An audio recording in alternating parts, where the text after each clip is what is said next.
Hey guys, my name's Aysia, for those who don't know me, and it's been a couple of months since we've done an update, so I wanted to take some time out of my day to connect with you guys and talk to you about where things are at and say thank you for your continued support, your donations, just all the kindness and the messages, phone calls, everything that you guys have been sending me. You really don't know how much it means to me and my mom right now during this tough time. So I guess I'll just kind of start with where I'm at, since I'm here by myself today, but I'll explain more about that later. Back in March 23rd is when I was diagnosed with breast cancer, and I had to wait a couple months for surgery, so I've actually had that surgery now. On May 21st, I had a nipple removing bilateral double mastectomy, and that was, it was hard. The first couple of weeks was pretty painful, and I had a lot of reactions to the medication and whatnot. So it was a bit of a struggle, but I'm doing a lot better now in about 6 weeks post-op, and I've got a lot of range of motion back. I can lift my arms above my head. I've been cleared to drive, so I've got a little bit more independence back, and I am moving on to the next phase now. So I have met with my oncologist, and we discussed kind of the results of my pathology report. So good news, it turns out I'm only stage 1. I had this 1.7 centimeter tumor, clear margins, and best of all, no lymph node involvement. So they did take 3 lymph nodes out of my arm here, and obviously all the breast tissue, and they did not find cancer cells in the breast tissue outside of the primary tumor itself. So essentially I've kind of gone into this with the best case scenario possible, which is awesome. Because of the contrast to my sister's diagnosis. So as we mentioned before, my sister Chelsea passed away just about 12 years ago now of literally the exact same breast cancer, triple negative, at the age of 35, but she was diagnosed at 32, so only 1 year prior to me. And unfortunately, kind of walking into her first oncology appointment, I've read her reports, and hers was far more advanced than mine. She already had tumors in her lymph nodes. It had basically spread already. So that was kind of my biggest fear, I suppose, was ending up obviously like my sister. And I feel like, that journey really prepared me for my own, I guess, 12 years later. And I think that experience with her really gave me a lot of due diligence and probably saved my life in the end. So I have to give a little shout out to my sister for basically saving my life. And I wish that I could have saved hers at the time, but here we are. So from there, with the oncologist, we discussed that I will be on 2 chemo starting probably the 3rd week of July. So yay, birthday chemo. My birthday's on July 28th, and it's destined to start around then. So I'll be on docetaxel and cyclophosphamide, 4 rounds only, which is a huge blessing. So basically, because my cancer is so early stage, I don't need, 6 months worth of chemo. It's going to be 4 months. My hair will definitely fall out. It comes with a risk of permanent hair loss and, potential long-term complications with bone marrow and bladder issues and stuff. But I do feel good about my oncologist and the decisions we're making. So I'm hoping that we can get through this, and that would be the rest. That's it for my treatment. So with triple negative, because it's so aggressive and they don't know tons about it, the only treatment they can really give me is harsh chemo, and I won't be having radiation because there was no nodal involvement. So my treatment ends at that for the triple negative breast cancer. However, I do need several surgeries in the future, so I will be having the reconstruction of my chest, and I will have to have a hysterectomy or oophorectomy because I am BRCA1 positive.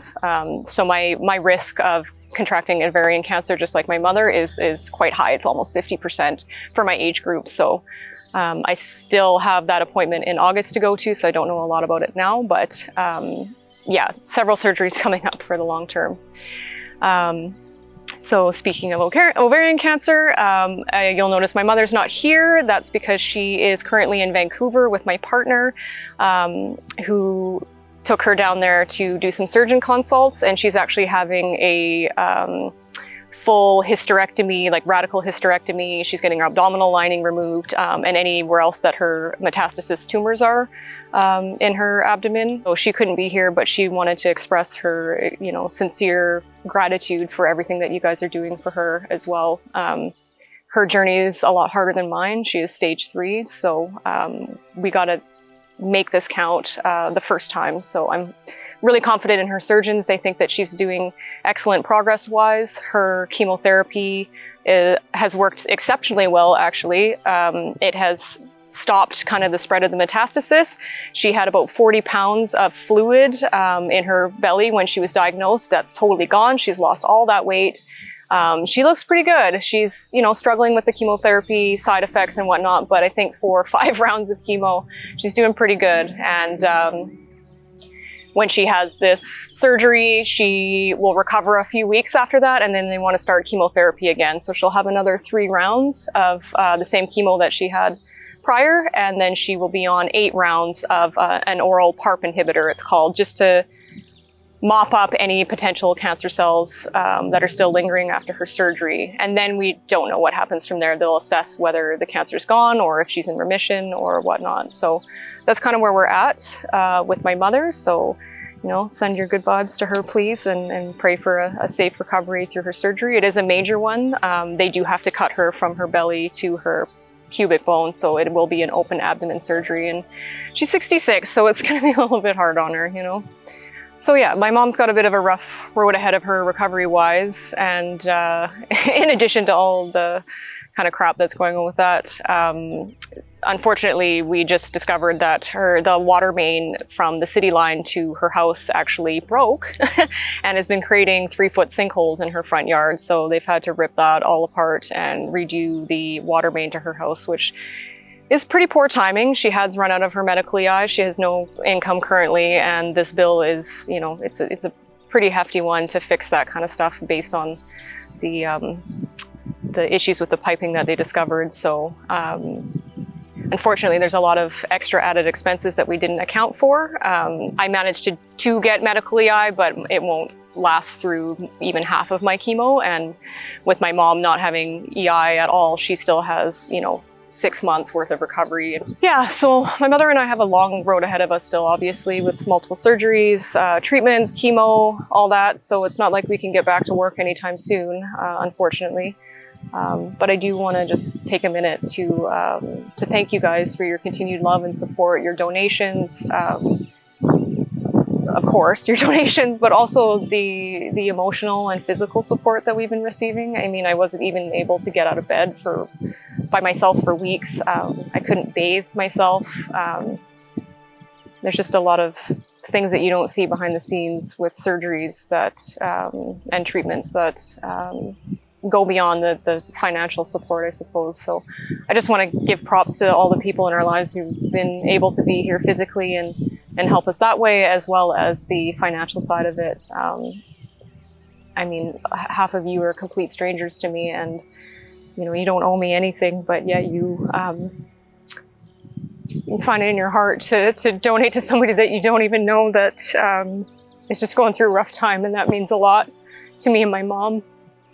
I don't think that we could do this without you guys, so I sincerely thank you, and hate to ask for more, but it's hard enough having one person with cancer, but having both of us down and losing my sister, and yeah, there's just a lot on our plates right now, so I appreciate it. Every dollar helps, and I will continue to try and reach out and connect with you guys and just let you know how we're doing through this journey. So I just want to say again, thank you from the bottom of my heart, and I'll keep you guys updated as often as I can, and we'll talk soon. Thanks.